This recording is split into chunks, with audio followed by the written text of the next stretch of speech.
Hello everyone and welcome back to our Podcast of Two Halves, brought to you by Spark Events. In today's episode we'll be covering the top four race.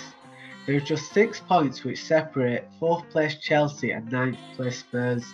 And with us today to cover this episode is Ethan Miles, Owen Davis and Luke Ellis. Do you want to say hello, boys?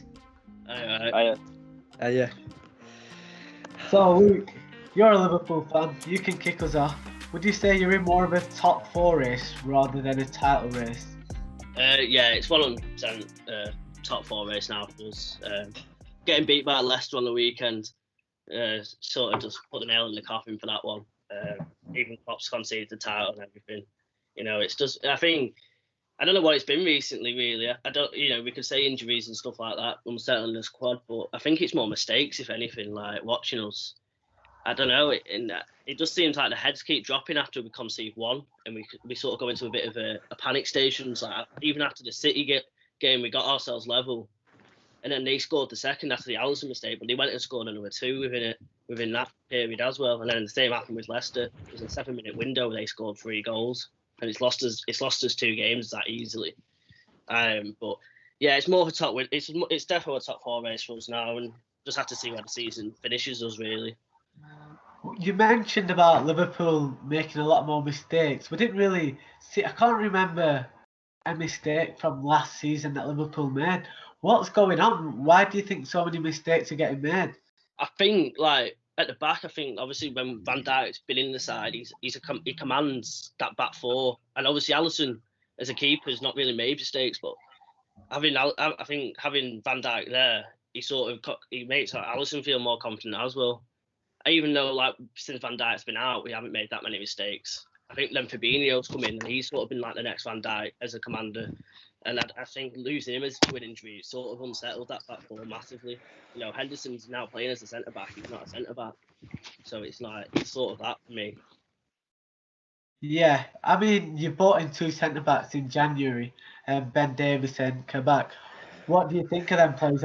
I've seen Kabak play the last few games. Ben Davis hasn't played yet. Do you think they'll help you start picking up results again? Yeah, I think Kabak against Leicester, I think, he did play well. It just didn't help that his keeper ran into him and obviously cost us a goal. And then last night when we played the 2-0 win against Leipzig, we had the best defensive record in their league. I think he looked solid. He brought the ball out well and stuff like that. So yeah. And then with Ben Davis, I think he just needs to get his chance really.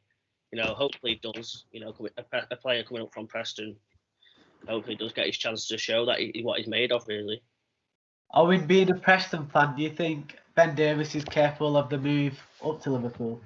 Yeah, I think he's definitely got the ability, as his attributes are similar to a lot of good Premier League defenders, especially fitting into the Liverpool role.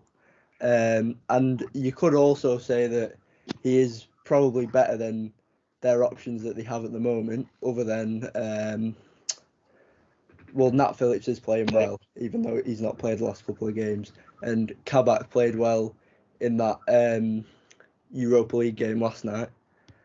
So you just don't know if he could fit in, but he can definitely do the job, and that could mean that Henderson can drop back into midfield. I think Henderson going back into the middle is a big factor for Liverpool. And you met the Champions League game against Leipzig last night. I think Liverpool did well defensively yesterday, and it clearly showed they got a good result. Ellis, do you think Liverpool will get top 4 come May? I'd like to think so, yeah. I think, last night, I think that gives us a bit of confidence there. We've got the derby on the weekend, hopefully that pushes us forward. We just need to get a bit of runs, and let's not, hopefully, obviously we beat Tottenham and West Ham. Before that was going to be start of the run and actually get us a title race, but it hasn't to be that. So hopefully, yeah, we finish there, and we'll just have to see what happens with results coming forward. That takes us on nicely to the next point. Ethan, being an Everton fan, the derby at the weekend, 3 points behind Liverpool, 2 games in hand. Do you feel like you can finish higher than your neighbours this season? Well, it's a tough one because this season's been like the craziest season we've had in a while. And onto the game on the weekend against Liverpool, I can't see us picking up any points there because it's just like the mental block we have for Liverpool. So I think after the weekend, I'll say a lot about who's going to finish where. I think if we end up somehow picking up 3 points, I think we were right in the race to finish with Liverpool. But I think if they win, then I think we're done. Nothing will catch up to them because we lose silly points, like obviously against Fulham on the weekend. We're awful at home against like sides we should be beating. I feel like them games we're going to drop points, and then obviously the games against like bigger sides such as like if we play United or I don't know Tottenham, Arsenal, we'll probably end up losing in the league. So I think we're going to end up dropping down a bit. So I don't think we'll finish with Liverpool now. The big factor that Everton have always had in the derby is playing at Anfield. It's been so many years since it picked up a result, and it's shown in the cup game last season where Liverpool made so many changes, and Everton still struggled to get a result. But I feel like Liverpool aren't the same side at Anfield this season. 3 losses in a row without the fans. Do you feel like that could play an impact? I think Liverpool are better away than they are. I think it's for many teams better that they're worse at home. So I think this is our best chance to actually beat Liverpool at Anfield. So whether we take it or not, if we don't take it, I think it'll be a long time to actually beat them again. But yeah, this is our best chance we have to beat Liverpool this weekend. Ellis, you touched on earlier that the game's a big factor on momentum for future games. Do you feel like a win would start Liverpool's season again after this small blip in form? If we do win on Saturday, I'd like to think so. Derby's a big, to win a derby, no matter what sort of state decides to win, confidence-wise, whatever. The big statements go when it actually go in that derby, regardless. So if we do go and win it, hopefully, it does push us on for the rest of the season and just make a final push and get into that top 4 confidently. What do you think, Owen? Liverpool get top 4? Yeah, I think they will. They've just got the quality there, don't they? And I think they will kick on more towards the end of the season than they are doing now. I'm sure their form will sort out. For the derby, do you think Everton have a chance without fans there? Liverpool's blipping form at Anfield. Yeah, I definitely think they've got a chance. Probably a higher chance than they've had for the past few years anyway. And Everton are on decent form at the moment, quite a good run in. Even if they get the points, they can go ahead if they go above Liverpool if they win their games in hand. So I think they have got a very good chance. It's just really who performs on the day, because like you say, Liverpool can turn up and play like their best, or they could be how they've been for the past couple of games in the Premier League. Ethan, one thing you have to say with Everton is they're a different side without Calvert-Lewin, and they lack so much creativity and that little spark. Why do you think he's got such a big factor? Well, I think he starts the attacks. He picks the ball from like the centre halfway line. He just creates all our attacks. He's strong, fast, scores all our goals basically. Especially this season because Richardson's not been firing as much. As you saw against Fulham on Sunday, without Calvert-Lewin, we don't look like a threat at all going forward. We don't like we're going to score at all. We started Sigurdsson up front, which we can't do against Liverpool. Because if we start Sigurdsson, we'll have no pace. Because I'm expecting us to try and counter-attack Liverpool. So we have to come with a different game plan to what we did on Sunday to get any points in that game. One thing that I'm looking forward to see is the battle of the best fullback in the league. Luca Dean and Andy Robertson. Owen, as a neutral, who do you think's a better left back? I think I'd have to say Andy Robertson, purely just because obviously he's in a better team to be fair, but yeah, over the last couple of seasons, the things that he's achieved has been good. Obviously winning the league, winning the Champions League. And you could say that Andy Robertson and Trent on the fullbacks have been very important for them to win them things. Yeah, they definitely have been a major impact. One thing with Luca Dean, you've got to say that he's got the most assists in the league, and he's been injured. But I feel like he needs to run of games again to see him at his best. Ellis, on Andy Robertson, what do you feel like? I feel like he's not been the same player recently over the last couple of games, and that's had an impact on Liverpool's results. Would you agree with me on that one? I agree massively on it, really. I think watching Liverpool this season, it all links back to, it's always, that Liverpool fans do go on about it quite a lot, is not having Van Dijk at the back does limit us going forward as well. Because obviously Henderson's now not in that midfield, and it links to the fullbacks. You're not seeing them go as forward as often or getting forward, and it's not being, the interplay is not as there as well, I think.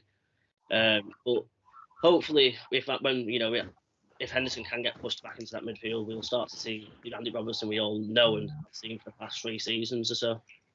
I think Go on. go on. I think it knocks the fullbacks' confidences massively when they probably can't trust their centre halves as much as they could with, like, obviously Van Dijk, Joe Gomez, Matip. Now that they've got new players that they've not played with very much, or younger players, they probably don't feel like they can, like, trust them enough and have to be back and stuff like that. Yeah, that does make sense. Talking about midfielders, Thiago's come in, which was supposed to be a phenomenal signing, and we all know he's very talented.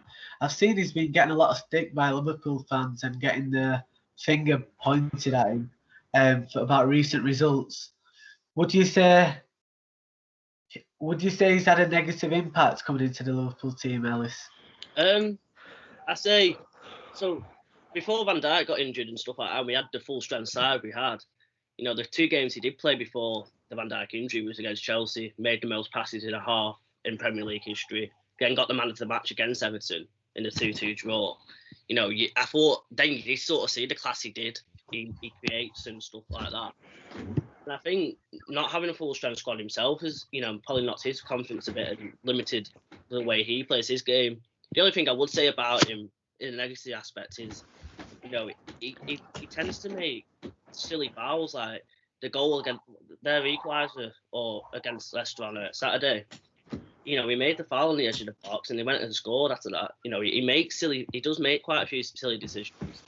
And I think passing wise, we're not making it, we're not as quick, the intensity's not as high as what it was last season.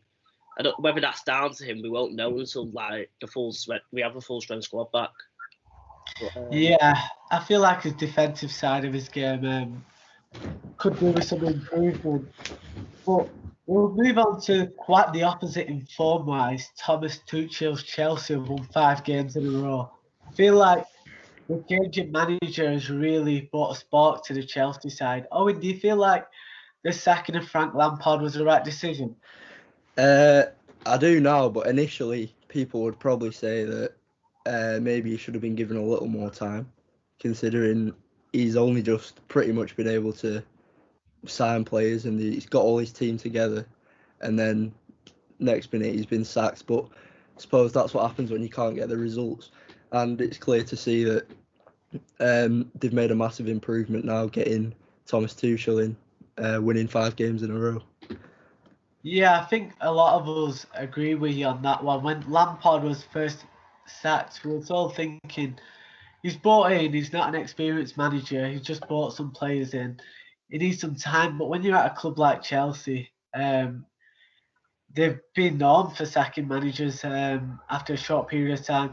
But that change in manager, it seems to have just changed the whole Chelsea side. Yeah. Like, they're so solid, they're not conceding goals, they're scoring more goals. I think he's just a better manager already than Lampard. He's more experienced. Like you say, Lampard, the bottom line is he just weren't getting the results, and you can't he could have had a bit more time, but at the end of the day, if you can bring someone else in to get the results, they're going to do that all day, especially Chelsea. Yeah. Do you want to expand on that, Ethan? Yeah, well, Thomas Tuchel, I think he was effective with Werner Havertz just joining Chelsea, not really creating any impact whatsoever. As was supposed to. Obviously, major signs that they made expect to light the Premier League straight away. Obviously, Werner scored against Newcastle the other day. I think it'll help them too as well. So I think Tuchel's perfect point. With Lampard, though, they give him that first season no matter what because he has a transfer ban. But and he hasn't really, nothing really changed. If anything, it's gone worse. I think he was the right thing. Luke, what do you think about Chelsea and the change of manager? Do you feel like they're capable of getting top four again now? I think it's starting to prove that it was the right choice for Chelsea to go ahead and do that. I am interested to see though. They've got three upcoming games after the Atletico game next week. They've got United, Everton, and then Leeds. And I like to think they're like they will be the tough choices, like tough games for him since coming in. I'd like to see how Chelsea do actually doing them games. And if they come out of them games saying with 6 points or something like that, I think they have got a good chance of pushing that top four into it anyway. Well, they're currently sitting in fourth position. Go on, Owen. I was just going to say that the games that he has managed, they've not been too tough. Like the last few games, they've had sides in the bottom five, like Burnley, Sheffield United, and Newcastle, which, to be honest, you'd expect a team like Chelsea to get a result against teams like them. But they did beat Spurs 1-0 as well. However, they was without their star man Kane, who pretty much does everything for Tottenham at the moment. Yeah, one thing with Tuchel's sides is they try to control the game a lot more. That's what I've realised. When they're 2-0 up, they're not trying to score a third or a fourth. They're more a possession-based side. But as you just mentioned about Tottenham, they're currently joint points with Aston Villa in 9th place. Would you say that's down to Jose Mourinho, or do you think his hands are tied a little bit with the squad he's got? I think he would like to improve the squad, and obviously Kane being injured for that period of time really didn't help. But I think sometimes, even when Kane was there, like the manager that Jose Mourinho is, and after he scores, he goes defensive, and that cost him a few times. As when they were leading by 1-0 or say 2-1, they'd just like extremely sit back and they just invite pressure and end up conceding, and then it'd be too late by then to go out again and attack. An example of that was the Wolves game. I think they scored in the first couple of minutes. They sat back for about 85 minutes and conceded. It was too late. With Lampard, with Jose Mourinho, we all know he's a winner. But with that side, you're just looking at the side. You got take Kane or Son out of that team, and they're really struggling. One that's been an interesting one was Gareth Bale. Do you feel like he's still good enough to be at the top end of the Premier League? I don't think he is, to be honest, because he's had his chances. He's come on in quite a few games, actually, including cup games against lower league teams, and he still hasn't really seemed to do a great deal. He's scored 1 or 2, but I just don't think it's really enough for the level that he's playing at. It's a bit of a shame, really, because it was more of a fairy tale coming back to your hometown club. Not hometown club, but where he were proven in the Premier League. Yeah. He's just not kicked on since he's come back to Spurs. Tottenham Hotspur in general, do you think they are capable of getting top 4? At the start of the season, you'd definitely have said so. They were on amazing form, like tearing teams apart, really. But since Kane got injured, they're quite reliant on him. And he came back a couple of weeks ago and they got the win. But I'm not sure they can get top 4. It is obviously possible, but I just don't think they will. I think they'll come probably 5th and just miss out.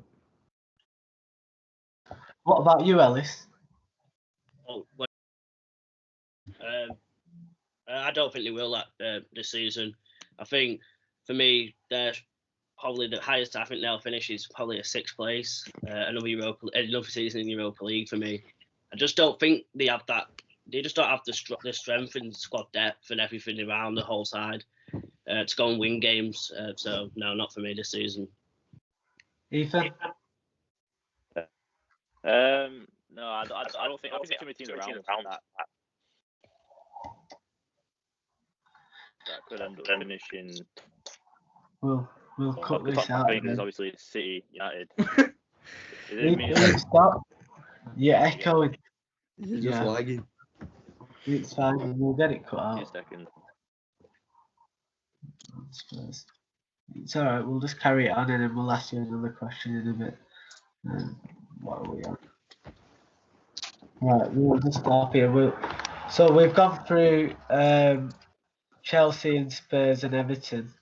How long have we been on this call? Do you know, like recording wise? It says what time we started? 42 minutes so far.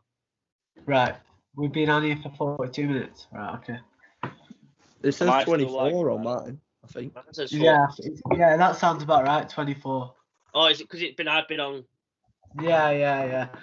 I'm trying to expand a bit on your answers because we're flying through time. Am I still lagging, by the way? Nah, I can hear you now. I'll see you. Yeah. What was Ethan just saying then? What did we alright about Tottenham getting top four? I hope I'm lagging. I'll ask you now. What about you, Ethan? Do you think Spurs are capable of getting top four? Well, obviously there's a chance, but I don't think they will because there's too many teams that are above them at the moment that I believe are better. I put in my top four in my predictions earlier on, but I'd say Chelsea have a better chance now. Obviously, there's teams like Leicester, United, City, Liverpool. I don't think they have enough to finish top four, in my opinion. Yeah, they seem like title contenders at the start of the season. Similarly, like Leicester, they had a spell at the top of the league. At least former Liverpool manager Brendan Rodgers, he's currently the manager at Leicester City. What do you think's changed at Leicester the last few seasons to make them real European contenders? I think when I look back at my time with Brendan Rodgers being at Liverpool, and I think he did have a good thing going. And obviously, the season we did finish second, and the Gerrard slip, obviously, the season after we lost Suarez, Sturridge became injury prone, etc. So I think he did have a big thing coming with Liverpool, just sort of stagnated. And then I think the same is happening with Leicester. I think he is a good manager, and he does get his players playing good, decent football. For me this year, I think they are genuine top four contenders, and I think they probably might finish in top four. I feel like they probably will finish in the top four. If I look at them again from last season, they were sort of in the same position, weren't they? Going into before the lockdown, and then after it came out, the lockdown sort of faded away from it. But I feel like this season they've overcome a tough run of games, beating us, etc. And they've also overcome a lot of injuries as well. I look at Leicester. They've had Vardy out for games, and they still score goals. They've had a few issues at the back, having centre backs being out. And then I think one of my major ones I look at is James Justin. He's been a star player for Leicester this season, and then he's gone out with his ACL, and they're still providing, they're still scoring goals. So yeah, if they keep the main players fit for the rest of the season, I think they can finish in the top four and they can do well. One factor with Leicester is that they're in Europa League, and we're playing Thursday, Sunday on a regular basis. Not having a big squad with injuries they've had at centre back, Justin just getting injured. Johnny Evans had an issue the other game. Do you feel like the Europa League could impact Leicester City's chances of getting Champions League? I think it could do playing the Thursday Sunday, but then again you could look at the rest of the sides have also got European football. It's all impacting a lot of the sides. So if the other team does slip up, you can count on that, and it's going to be vice versa for the rest of the season now. European football's fully back in the swing of it. Yeah, I feel like the Harvey Barnes and Tielemans and Fofana, these players have been a major impact for Leicester City. Would you agree? Yeah, I think they have been massively. I think I watched, obviously watching the game on Saturday. I thought Harvey Barnes was a big impact for Leicester. He kept creating, he kept causing problems down the left-hand side. I thought he played very well. So yeah, I think, and then Fofana at the back, he's been a bit of a rock really for Leicester. they haven't really been conceding many as well as scoring the goals they have been. So I think they sort of got a good balance throughout the whole of the squad now. Want to expand on that, Owen? Yeah, I do believe they've got a very good squad actually, and I think it's a bit underrated, individual players wise, because you look at it and the players they're not huge names, but they actually are very good. For example, like Tielemans and Ndidi. Some people, to be fair, would say he's one of the best CDMs in the league. So on his part, he's not really that underrated. But players like Harvey Barnes as well, like Luke said, when Vardy was out, he was scoring goals for him anyway. So they didn't miss him as much as people may have thought. And their defence is quite solid too. With even Johnny Evans is performing pretty well. Who is not really any more one that you'd think will be a player doing this well. And also with the other players like Ricardo Pereira. Yeah, Pereira's been injured and Justin's had to come in. I think he's had a really good impact on the squad. Moving on to a similarly, both Europa League sides, Manchester United. Do you think they'll get dragged into the top 4 race? Well, yeah, I think they will, to be honest, because obviously they're already up there. At one point, people were thinking that they could challenge for the title, but I'm sure that's probably long gone by now. But I think they can definitely get top 4 with the squad depth that they've got. Even with if they get injuries, in the midfield, they've got a lot of depth with Pogba, McTominay, Fred, obviously Bruno, Van der Beek. So they've got a lot of players that they can play, and in the defence they've got options. But I'm just not sure they're consistent enough. Is that consistent enough to go and win the league or top 4? Well, I don't think they've got much chance winning the league now. I think they should be consistent enough for top 4. However, more towards the start of the season, you were seeing a team that could not play amazing, but still get the results against the lower league teams. Not lower league, lower in the table. But now it's starting to come back like the Man United of the last few seasons, where they start dropping silly points. For example, the draw against West Brom last game. Losing against Sheffield United. Losing against them. I think with United, the main problem they've got is the defence. I think obviously when they played Everton last week, the 3-3 draw, the 2-0 looked out of sight. Obviously, I believed that the game was done. I thought no chance coming back from 2 goals down against Man United at Old Trafford as well. Considering the player they've got as well, I thought it would have been 3 or 4-0, maybe Nick goal. But I think that and obviously West Brom as well. They expect to be brushing West Brom's side fairly comfortably and conceded early on. I think it's defence like Harry Maguire and Lindelof. I don't think they're a great partnership. I don't think there's any. I think that leader there. Yeah, I think individually they are actually very good players, but there isn't a great deal of leadership, and I don't think they play amazingly as a pairing either. Yeah, but I know Harry Maguire's captain, but yeah, I don't think he's captain material, especially for Man United. And Luke Shaw's been amazing though. Left back. He's been the best. I think Luke Shaw's been Man United's best player of the season. Yeah, in the last month, Luke Shaw's really stepped up. It's a weird one because it's almost like the signing of Alex Telles has turned him into a different player. He's definitely upped his game since the arrival of the Brazilian. Luke, do you think United can get dragged into the top 4 race? 4 points above 5th place West Ham? I think at the moment, I think Leicester are even, from second down to us in 6 at the moment. I think everyone's in sort of a top 4 race. I think games can be lost and you're right back in it at the moment. I think that's how much tight it actually is. So yeah, I think if they are to lose a few games here and there, they are right back in that top 4 race. Yeah, 100%.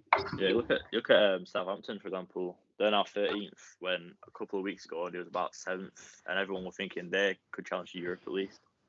Yeah, back down there. So that's one of the reasons that I think that United are very capable of getting top four, because the teams that are in the mix, some of them are like the team such as like West Ham, Aston Villa are up there too. You feel like they'll probably drop off. I don't think they've got the ability to achieve top four. Europa League is certainly possible, but I just don't think they've got the players to get top four or stay consistent till the end of the season. Yeah, it's difficult to say any of these sides aren't in the Champions League race. For example, West Ham, they're level on points with Chelsea, but it just sounds unrealistic just because we're talking about West Ham getting Champions League. And I feel like David Moyes doesn't get the credit he deserves. The job he's doing at the moment. It was quite a weird one because it was almost like when David Moyes weren't at the grounds when he had COVID. That's when the little run of wins came when they had Alan Irvine in charge. Yeah, they just turned up randomly, didn't they? They had, I think they beat Leicester 3-0 at the King Power. Like everyone looked at their run of games. I think they lost the first game against Newcastle. Everyone looked at the run of games and you thought West Ham could be in trouble. They could have 0 points after about 10 games because they had like a Man United, Leicester's away and things like that. But they picked up points then, and they seem to be like beating the teams they should be beating fairly comfortably, and then giving the teams that maybe they get like they shouldn't win, they're giving them a game as well. So they look like a strong side. They remind me of Everton 10 years ago on the Moyes. Thomas Souček, he's been a key revenue stream for, not revenue, cut that out, Georgia, when you say that. Thomas Souček, he's been a big factor of goals for West Ham this season. Would you say he's been one of the best midfielders in the league this season? Yeah, 100%. Obviously, I didn't put him in my team of the season and stuff like that. To be honest, I forgot about him, but if you look at it, he scored, I think, 7 goals in the league this season. Obviously, as a deep lying midfielder as well, I feel like, yeah, he's definitely in with a shout as being one of the best fielders in the league this season. Like, for what he is to the team, like, he's probably up there with the most important player for a team. Like West Ham, without Souček, I don't think they'd be where they are now. Owen, do you want to expand on that? Yeah, I think he's just dangerous, isn't he? Like, from set pieces and stuff, teams are obviously scared about him. And he can provide goals even though he is a CDM. And he does the defensive work too. I think he has been probably the standout player for West Ham. Although they have brought in Lingard, and he's been massive for them in the last few games too. He's been very creative, always making chances, even shooting himself. I think he had like 4 or 5 shots on target against Sheffield United last game. That doesn't happen too often. Yeah, there's definitely a player there in Lingard that we've seen in the past, and he has shown great energy playing for the Hammers. You mentioned earlier about how football can change so quick, and a prime example is Aston Villa. They were in a relegation battle last season, survived on the last day, and now they're currently 8th in the Premier League, challenging for Europe. Why do you think that change has happened? Like, what's happened at Aston Villa to drastically move them up the table, Luke? For me, I think it's massively to do with signings. You know, last season with Villa, they had goalkeeper wise, they had Pepe Reina and Nyland in the net, as well as Tom Heaton, but he got injured quite early on. And I just don't think they didn't have a commanding goalkeeper, and they just kept conceding goals. And I look at Martinez, and he's kept 12 clean sheets so far this season, and that's a massive factor, you know, not conceding goals. And then I also look, they've got a goal scorer now as well. You know, he's scored 10 goals this season so far, and it's what Jack Grealish needed. You know, last season Jack Grealish was still doing the same things as this season. What he's done, yeah, he weren't getting as many assists, whereas this season so far he's got himself 12 assists. You know, I think all around they finally found a bit of a balance themselves to go push forward and get goals and stuff and win games. I think they've, from last season, obviously they spent 100 million I think last season because they just got promoted. And I feel like they spent it in the wrong way. That they spent it on players that wouldn't make an impact, and they were just like, there was decent players, but they won't really do much. But this season, I think they've signed the right players like Matty Cash, Ross Barkley, Ollie Watkins, obviously all them kind of players. Martinez as well. Like they had goalkeeper for most of last season, and now like look at the difference that good goalkeeper makes. Ollie Watkins is scoring the goals. Matty Cash is the right back they needed for a while. Ross Barkley obviously like an upgrade, and even Bertrand Traore, he's scoring from quite often as well. I think they've been smart in the transfer market, and I think that's like paid off, and that it shows how well they've been playing. What do you think of Aston Villa's recruitment, Owen? I think they've had very good recruitment. I personally think if you looked at their team on paper, you wouldn't think much of it. Like them getting Europe with players like Matt Targett, Ezri Konza, Matty Cash, McGinn, Douglas Luiz, but they all have actually been good players. Even with Ollie Watkins, people were obviously like hesitant on whether he'd perform in the Premier League, as obviously last season he was in the Championship. Even though he was banging goals and it is a big step up, but he's clearly proved himself. And Jack Grealish has been up there with one of the best players in the league. I think he's got second most assists in the league. Yeah, and you're talking about chances created by Aston Villa. Martinez, I think, has made the second most clean sheets in the league, and he keeps Aston Villa in games, and ultimately that gains them points, which has been vital. I think we've covered the top 4 race quite well there, boys. To finish off, give me a top 6 in order come May. So I've gone for City winning the league, then gone second Leicester, third United, fourth Liverpool, fifth Chelsea, and sixth I've gone for West Ham. Yeah, understandable. On to you, Ethan. Go with first City, second United, third Leicester, fourth Liverpool, fifth Chelsea, and I'll go with Everton sixth. I've gone for City first, which I think is probably on everyone's top at the moment. I think they've just flown away with it. Second, I'm going to go with Leicester. And then I'm going to go with Man United, Liverpool,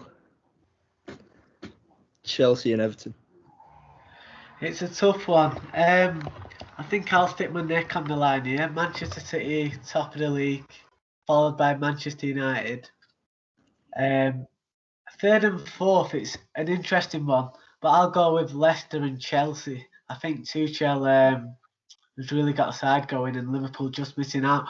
But it's obviously difficult to say as it's so tight at the top. But yeah, I think Ellis, Liverpool, what are you thinking? Are you going to start kicking on after last night's win? I think for us now, I think we are going to kick on, but at the same time, I think there's still a few. I think we need to get through to this summer and have a strong transfer window. I think we need to actually start improving the bench as well as, we're still bringing on players like Origi, Shaqiri, and for me, they're just not good enough to go, when we are chasing a game, to go and then score the goal. I think we need to go improve the bench and have players who can impact well enough. But I think we can kick on now and hopefully, maybe have a Champions League one as well and see where that takes us. Yeah, you covered that quite well there, Luke. That wraps us up nicely. Thanks again for joining us, fellas, and we hope you all enjoyed that. We'll see you all next week. Bye. See you later.